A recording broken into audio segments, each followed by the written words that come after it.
Let's talk about whether the right have lost their balls, whether they're dying out. I mean, what is happening here? Because... No. Look at Italy. Giorgia Meloni is going to become the Italian Prime Minister. Look at Sweden 2 weeks ago.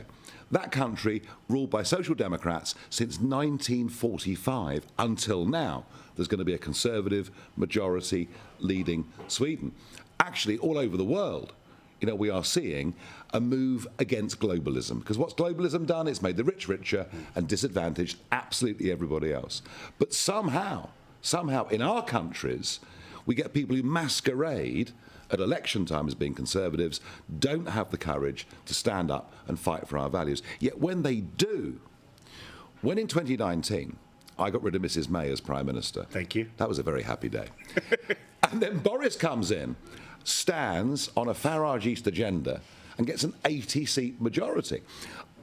The other thing I've noticed in the last couple of days here, just being at airports, breakfast in hotels, people are coming up, just talking to me.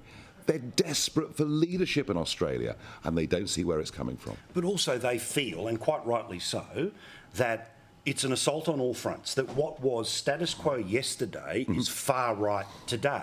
And therefore, as soon as wanting to preserve a status quo is immediately defined by the language police, by the media that reinforce it, the business that back them in, as some sort of sedition against reality. But it's it's just saying I want to hold the line for a country that has borders, that protects its language, that believes in its culture, that understands the reason why we don't have many of the problems the rest of the world has is because of what we have done to this point. Yes, I mean, but that's the problem, isn't it? That the left march on, march on, march on, and Conservatives pathetically and weakly defend a position, then decide it's too uncomfortable, too difficult, too much abuse, and retreat. And it's retreat, retreat, retreat. So actually, holding the line's no good anymore. Yes. We've got to retake much of the ground that's been lost. And I tell you what, free speech, as we've seen with the New South Wales police today, getting free speech back, absolute rights of free speech, provided it does not incite anybody or anything. So we have to actually move forwards on this. And that needs leaders of courage. And what these ordinary Australians are saying to me is, who is going to do it? Does anyone feel like they're beginning? I mean, do you pay attention to Pauline Hanson, Mark Latham? What do you think of Peter Dutton? These are important voices, and I'm sure that Peter Dutton is a very, very decent fellow. Shame he can't smile a bit more. Sorry, he's right now watching the telly. But if we're going to retake ground, and this is the point, as opposed to just holding the line grimly, we're going to need some happy warriors. Great point. We're going to need some inspiration. We're going to need some excitement. We're going to need to get a lot of young people, too, on our side with this. So I'm not being critical of Peter Dutton. He's a very decent man. But we need more people out there with guts, courage, prepared to take the stick.